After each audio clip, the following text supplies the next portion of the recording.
इस वीडियो में बताई गई सारी जानकारी पब्लिक प्लेटफॉर्म पर उपलब्ध है। इसमें ऐसी कोई जानकारी नहीं दी गई है जिससे हमारे सुरक्षा बलों की गोपनीयता भंग होती है। डिफेंस डिटेक्टिव सेना का सम्मान करता है और उन्हीं जानकारियों के आधार पर काम करता है जो सार्वजनिक रूप से मौजूद हैं।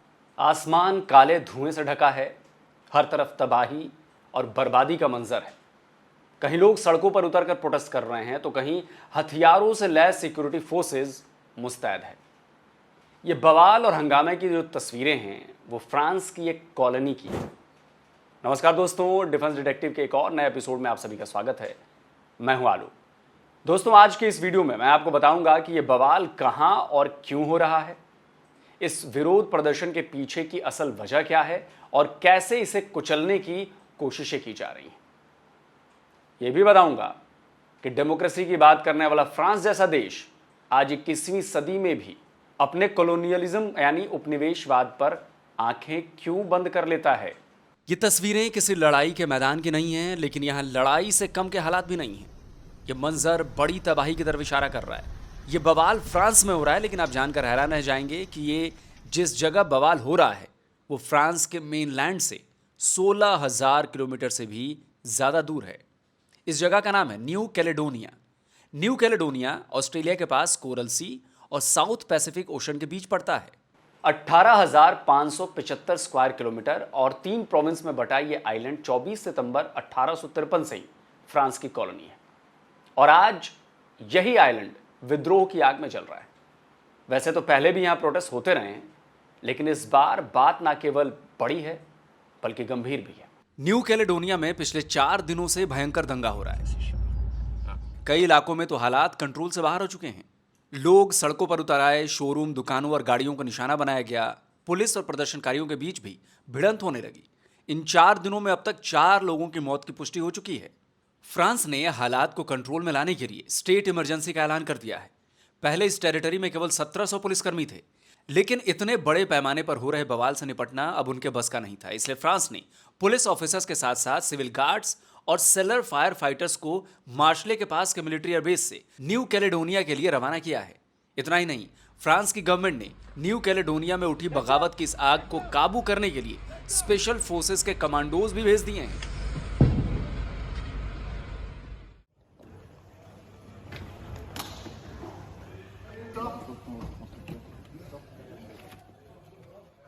सोशल मीडिया प्लेटफॉर्म टिकटॉक को भी बैन कर दिया गया है। न्यू कैलेडोनिया एक टूरिस्ट स्पॉट था।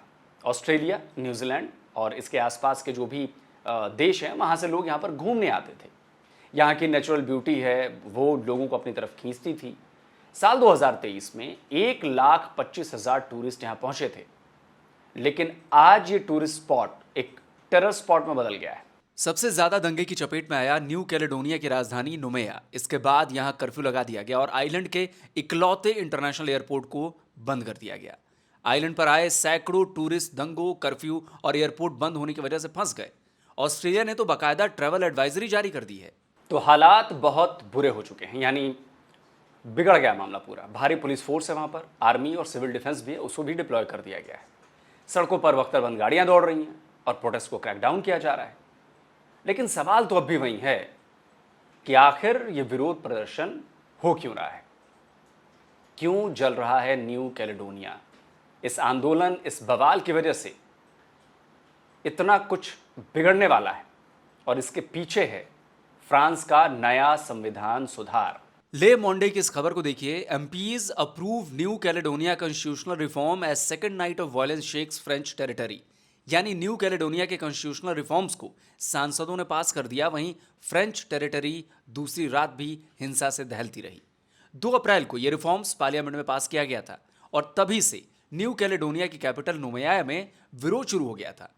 यानी एक बात तो समझ में आ गई कि न्यू कैलेडोनिया के लोगों को इस नए रिफॉर्म से दिक्कत है, लेकिन सवाल उठता है कि क्या।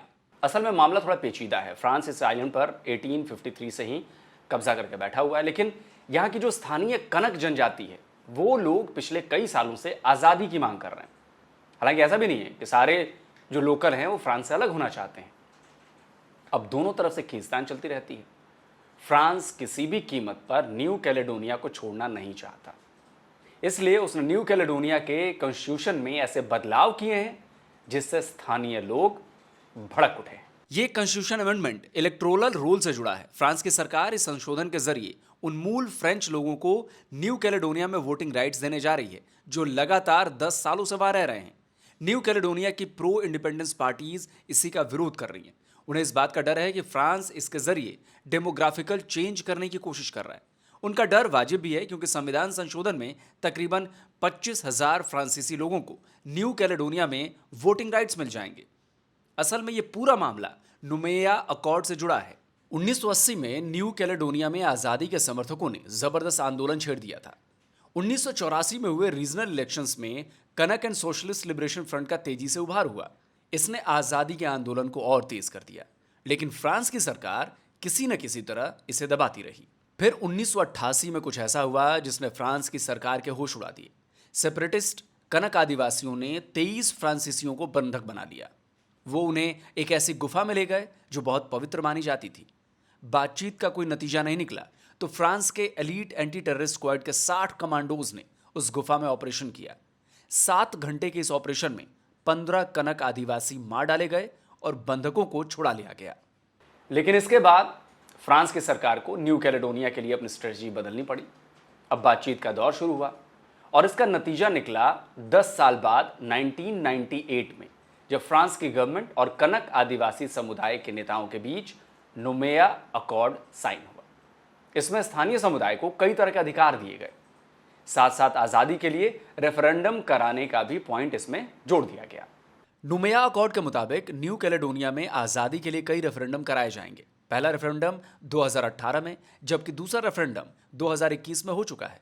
और आप जानकर हैरान रह जाएंगे कि दोनों रेफरेंडम में लोगों ने फ्रांस के साथ रहने के लिए वोट दिया, ना कि आज़ादी के लिए। अब एक बार फिर रेफरेंडम की मांग उठ रही है। ऐसे में प्रो इंडिपेंडेंस पार्टीज के लोगों को लगता है कि अगर 25,000 फ्रांसीसियों को वोटिंग राइट्स मिल जाएंगे तो रेफरेंडम पर इसका सीधा असर पड़ेगा। अब एक बात और समझने की है, फ्रांस न्यू कैलेडोनिया को क्यों नहीं छोड़ना चाहता है। स्पुतनिक इस खबर को देखिए। इसमें बताया गया है कि न्यू कैलेडोनिया दुनिया का तीसरा सबसे बड़ा निकल उत्पादक है। टोटल प्रोडक्शन का 11% निकल न्यू कैलेडोनिया से निकलता है। 2023 में ये 2,30,000 मीट्रिक टन था। इसके अलावा यहाँ क्रोमियम, कोबाल्ट, लौह अयस्क और मैग्नीशियम के भी भंडार हैं। अब आप सोचिए कि मिनरल्स के इतने बड़े भंडार को भला फ्रांस कैसे हाथ से जाने देगा। दूसरी बात यह भी है कि यहाँ फ्रांस ने अपनी आर्मी, नेवल और एयरफोर्स का बेस भी बनाया हुआ है। इससे उसकी पहुंच साउथ पैसिफिक ओशन और कोरल सी के साथ साथ इंडियन ओशन और साउथ चाइना सी तक भी बन जाती है। इसलिए ये आइलैंड उसके लिए स्ट्रेटेजिकली भी बहुत ज़्यादा इंपॉर्टेंट है। दोस्तों, अब आपको एक और बात बता दूं। न्यू कैलेडोनिया में सोशल मीडिया के कई प्लेटफॉर्म्स जो हैं वो बंद कर दिए गए हैं और कनक लोगों को आशंका है कि इंटरनेट पर भी रोक लगा दी जाएगी।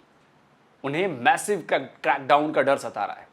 दूसरी तरफ फ्रांस ने न्यू कैलेडोनिया में अनरेस्ट को लेकर अजरबैजान पर आरोप लगाए हैं। फ्रांस का कहना है कि अजरबैजान न्यू कैलेडोनिया में विद्रोह को भड़का रहा है। असल में फ्रांस अजरबैजान के खिलाफ चल रही लड़ाई में आर्मेनिया को सपोर्ट कर रहा है, उसे हथियार भी दे रहा है। इससे अजरबैजान चिढ़ा हुआ है, जैसे वो भारत से चिढ़ा हुआ है। तो इसी वजह से अजरबैजान इस मामले को तूल दे रहा है।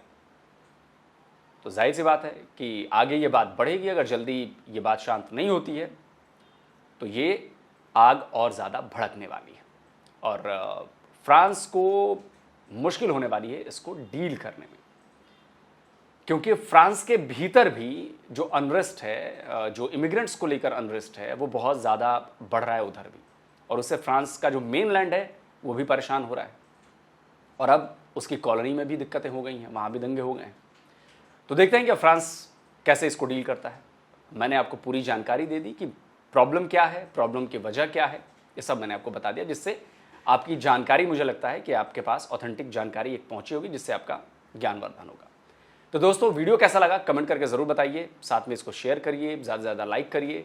और जिन लोगों ने अभी तक डिफेंस डिटेक्टिव को सब्सक्राइब नहीं किया है तो भाई चैनल को सब्सक्राइब करिए और बेल आइकन ज़रूर दबाइए, जिससे हमारे द्वारा अपलोड किए गए हर वीडियो की जानकारी आप तक फ़ौरन पहुँच जाए। जल्दी मिलता हूँ एक और नए वीडियो के साथ। नमस्कार, जय हिंद।